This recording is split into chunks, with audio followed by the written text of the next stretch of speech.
Une attaque contre l'Irak, ce qui était nouveau. La raison pour laquelle les États-Unis, c'était une attaque américano-saoudienne contre l'Irak. Et elle visait les PMF, les forces de mobilisation populaire, qui font partie de l'armée irakienne, et qui sont différentes de comme nous en parlions avant cet entretien.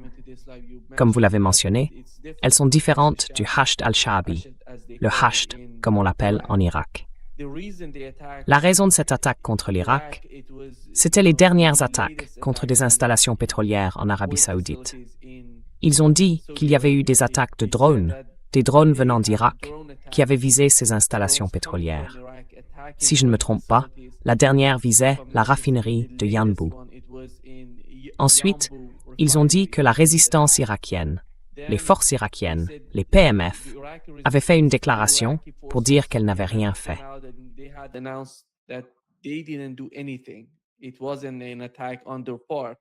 Ce n'était pas une attaque de leur part.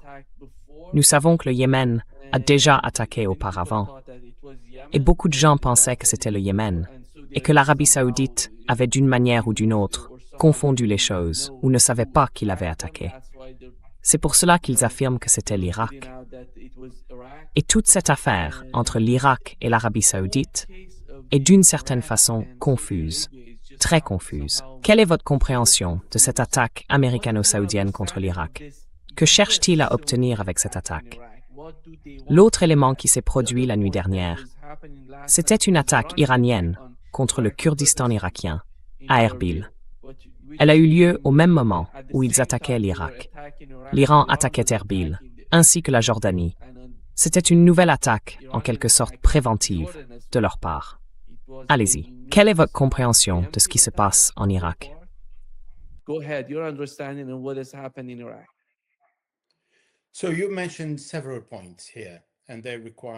Vous avez évoqué plusieurs points ici, et ils demandent un peu d'explication, si vous me le permettez. Tout d'abord, il est important que les gens fassent la distinction entre les forces de mobilisation populaire et les groupes militants irakiens. Les gens disent généralement « forces de mobilisation populaire », et surtout en Occident, ils le font délibérément. Mais peu de personnes comprennent la différence. Ils mélangent simplement les deux. En 2014, quand Daesh a attaqué l'Irak et occupé un tiers du pays, j'étais à Bagdad. C'est à ce moment-là que le grand ayatollah Saïd Ali Sistani, le grand ayatollah d'Irak et la source d'imitation, a déclaré le djihad. Mais un djihad kifai, c'est-à-dire limité à la nécessité et aux besoins de la situation afin de surmonter un danger particulier. C'est ainsi que les forces de mobilisation populaire ont été créées.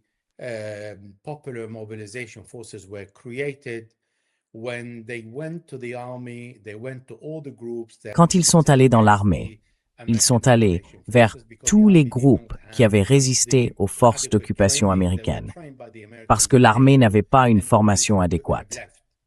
Ils avaient été formés par les Américains et l'OTAN, et tous ceux-là sont partis, du moins pour la plupart. Mais d'autres restent au Kurdistan. Ces groupes sont donc devenus, les forces de mobilisation populaire sont devenues un mélange de nombreux groupes irakiens qui avaient combattu les forces d'occupation, parce que les États-Unis s'étaient eux-mêmes déclarés forces d'occupation en Irak.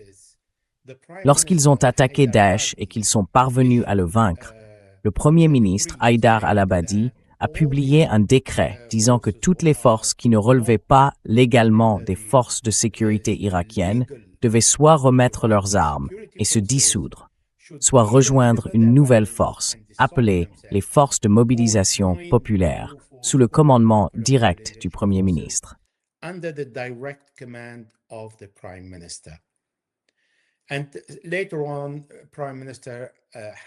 Et par la suite, le Premier ministre Adel Abdelmahdi a adopté ce décret et les forces de mobilisation populaire sont devenues des forces de sécurité irakiennes régulières sous le commandement du Premier ministre.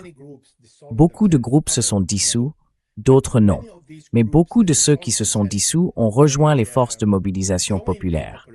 Et bien sûr, ils ont une certaine influence sur les groupes qui font partie des forces de sécurité. L'Irak est donc un cas particulier, Tout le monde a de l'influence au sein d'un ministère, de l'armée, de la lutte antiterroriste ou des forces de mobilisation populaire. C'est ainsi que l'Irak est constitué. Or, ce qui s'est passé hier, c'est que les Américains et les Israéliens, les Américains et les Saoudiens ont attaqué ces forces en particulier.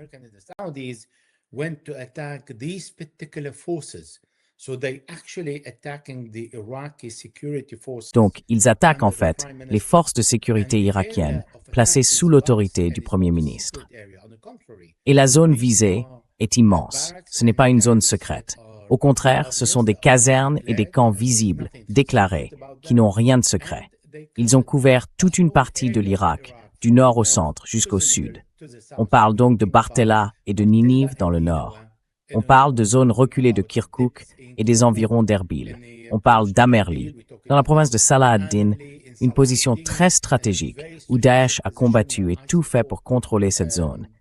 Ils ont attaqué le camp de Mohammadawi à Diyala. Ils ont attaqué Bagdad.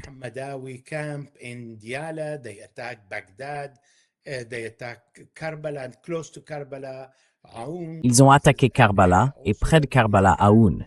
C'est aussi une zone où se trouve un camp. Ils ont attaqué Wasit. Ils ont attaqué Suwaira. Ils ont attaqué Al-Dair à Bassora, dans le sud, à la frontière avec le Koweït. Donc une très vaste zone était sous attaque. À présent, le Premier ministre irakien se retrouve dans une position très difficile. D'abord, il est allé aux États-Unis et a dit qu'il désarmerait tous les groupes armés irakiens qui ne sont pas sous son commandement. Cela ne concerne pas les forces de mobilisation populaire parce qu'elles sont déjà des forces régulières. Mais maintenant, il ne va pas pouvoir le faire parce que les groupes irakiens avancent un argument. D'abord, nous sommes toujours sous occupation américaine, puisque les forces américaines sont encore à l'aéroport d'Erbil et à la base militaire d'Al-Harir, au Kurdistan.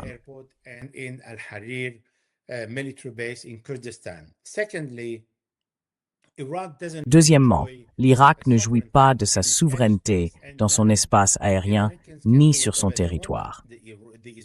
Les Américains peuvent faire ce qu'ils veulent. Les Israéliens peuvent faire ce qu'ils veulent. Et maintenant, les Saoudiens peuvent faire ce qu'ils veulent. Le Premier ministre a donc perdu l'argument consistant à dire qu'il n'y a pas besoin de cela, puisqu'il existe des forces régulières. Car toute action de ces forces régulières signifie que c'est le gouvernement irakien qui agit, et cela peut très mal faire paraître ce gouvernement. Quand des groupes locaux, qui se qualifient de militants, de résistance, ou peu importe, agissent contre les Saoudiens, les Américains ou les Israéliens, il est alors plus facile pour le gouvernement de prendre ses distances. Deuxièmement, à mon humble avis, je pense que les Saoudiens sont tombés dans le piège.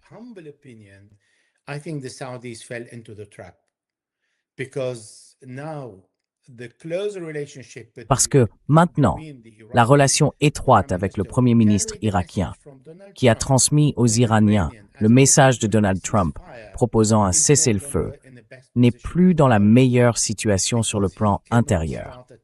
Parce qu'il ne peut pas se mettre à attaquer les Saoudiens. Au maximum, il convoquera l'ambassadeur saoudien. Mais il ne va pas aller attaquer l'Arabie saoudite en disant « Nous avons été attaqués, nous allons riposter ». Cela voudrait dire une déclaration de guerre entre l'Irak et l'Arabie saoudite. Donc cela affaiblira l'ami de Donald Trump. Deuxièmement, cela signifie que le théâtre de la guerre s'élargit. Au début, c'était l'Iran, puis l'Iran et le Liban. Maintenant, il y a le Yémen, l'Arabie saoudite, l'Iran, le Liban et tous les pays du Golfe, y compris la Jordanie.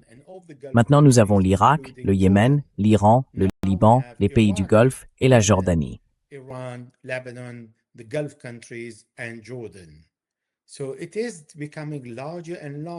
Donc, cela prend de plus en plus d'ampleur. Et ce n'est pas une mauvaise chose, au bout du compte, parce que cela obligera à trouver une solution pour mettre fin à cette guerre. Et cette solution sera douloureuse pour les Américains, parce que les Iraniens ne montrent aucune flexibilité. Ils ont bombardé aujourd'hui des installations américaines en Jordanie, même si Donald Trump a dit qu'il ne tirait pas. Mais quelques heures plus tard, il a tiré à la frontière entre Erbil, au Kurdistan irakien, l'Irak et l'Iran. On voit donc que les représailles américaines restent très timides. Mais on voit aussi un défi très clair lancé par les Iraniens aux Américains. Ils disent « Nous n'accepterons pas que vous décidiez quand il y a la guerre et la paix, ni que vous décidiez quand vous arrêtez. Nous aussi, nous décidons quand nous arrêtons. Et nous ne nous arrêtons pas maintenant. »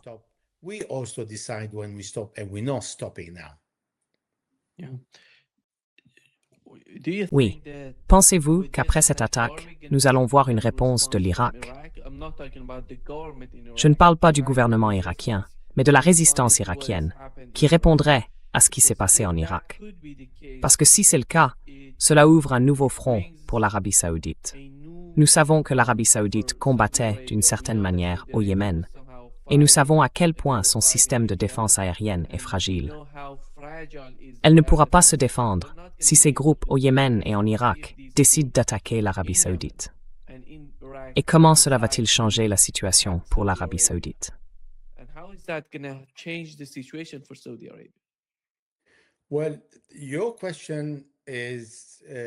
Eh bien, votre question rejoint exactement le point que je faisais. L'Arabie saoudite est tombée dans le piège. Cela signifie que les groupes irakiens vont forcément riposter, parce que plus de 20 membres des forces de sécurité ont été tués et 33 blessés, et que ce nombre augmente. Comme je l'ai dit, plusieurs sites ont été frappés, notamment des camps d'entraînement qui n'ont rien à voir avec une quelconque activité opérationnelle, à l'intérieur ou à l'extérieur du pays. C'est là que toutes les recrues sont formées. Il y aura donc inévitablement des représailles, mais pas de la part des forces de mobilisation populaire, parce qu'elles ne peuvent pas prendre l'initiative sans l'ordre du Premier ministre.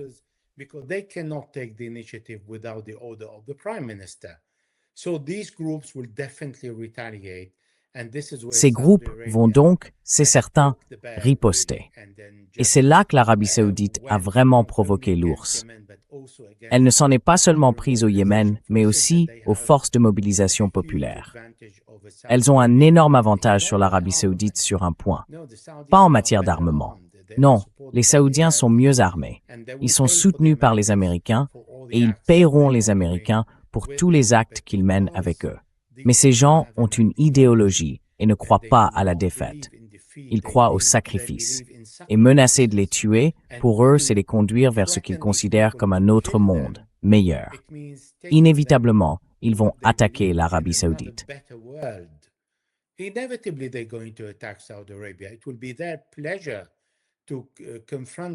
Ce sera pour eux un plaisir d'affronter l'Arabie saoudite et de veiller à ce que la guerre s'étende sur de nombreux théâtres d'opération, notamment en Iran, au Liban et au Yémen.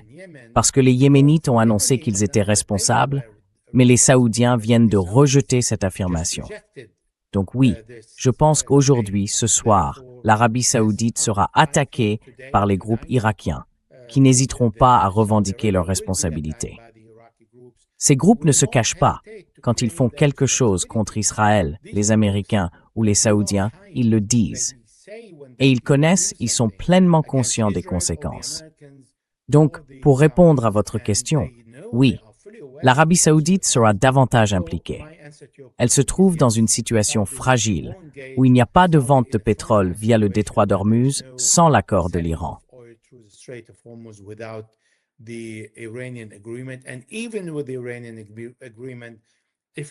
Et même avec l'accord iranien, si l'Iran ne peut pas vendre son pétrole, l'Arabie saoudite ne vendra pas le sien.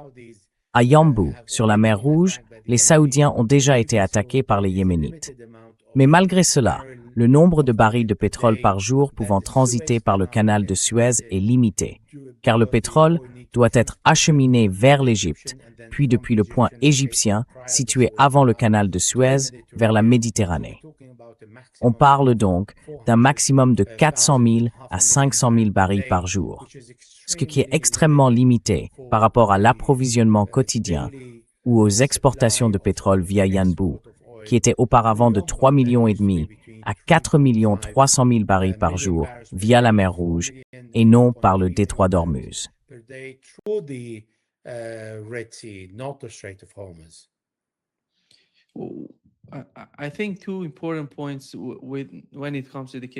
Je pense qu'il y a deux points importants concernant le cas de l'Irak. L'un d'eux, c'est que, comme vous l'avez mentionné, l'attaque saoudo-américaine contre l'Irak unifierait en quelque sorte l'ensemble du pays. Car, lors de la récente visite du Premier ministre irakien aux États-Unis, il semble que les États-Unis essaient de créer une sorte de division en Irak, comme ils l'ont fait par exemple au Liban. Nous connaissons la différence entre le gouvernement libanais et le Hezbollah, et ils ont essayé de faire la même chose en Irak. Mais avec cette attaque, le pays s'unit. C'est totalement contraire à ce qu'ils essayaient de faire auparavant. Qu'est-ce que cela signifie? Comment peut-on le comprendre?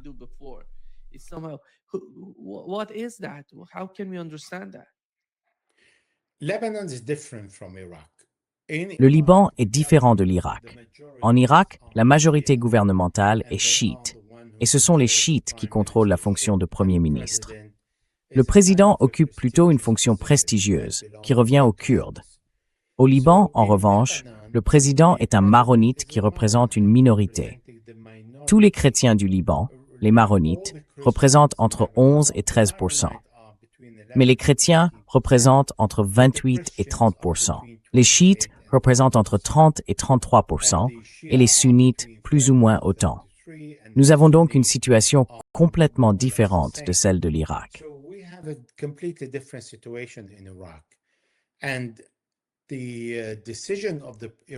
Et la décision du Premier ministre irakien de désarmer tous les miliciens d'ici la fin septembre ne tiendra pas à cause de cette attaque et des attaques continues qui auront lieu aujourd'hui, demain, dans les prochains jours et les prochaines semaines, si cette guerre ne s'arrête pas. Aujourd'hui, les Saoudiens et les Américains mènent une attaque conjointe parce que les Saoudiens veulent partager la responsabilité. Ils ne veulent pas que les Irakiens pensent qu'il s'agit d'une attaque confessionnelle, les sunnites contre les chiites. Ils font comme les Américains. Quand ils entrent en guerre, ils demandent à l'Europe et à l'OTAN de les rejoindre pour que le monde ne voit pas cela comme les Américains contre tel ou tel pays.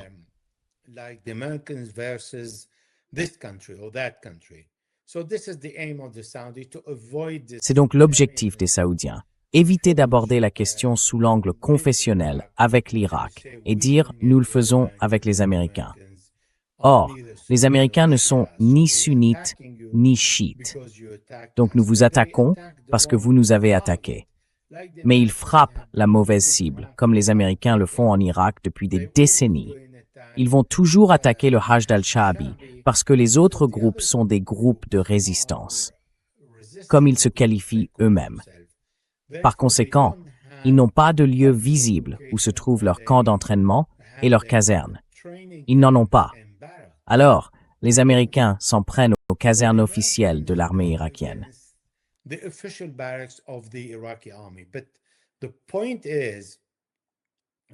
Mais le fait que le gouvernement irakien n'a jamais pris position contre les États-Unis pour violation de sa souveraineté, parce que les recettes de la vente du pétrole, dont dépend 90% du budget irakien, arrivent immédiatement à la réserve fédérale américaine. Elles reviennent ensuite à l'Irak, selon la volonté des États-Unis, afin que l'Irak puisse recevoir les dollars et son propre argent. Le gouvernement irakien est donc pris dans cette triangulation. La vente du pétrole, la réserve fédérale aux États-Unis, puis Bagdad, qui reçoit au final ses propres avoirs. C'est pourquoi l'Irak hésite à s'opposer aux États-Unis sur quoi que ce soit. Et la première chose que l'Irak devrait faire, c'est sortir de ce lien et de cette triangulation, devenir indépendant et utiliser une autre monnaie que le dollar américain.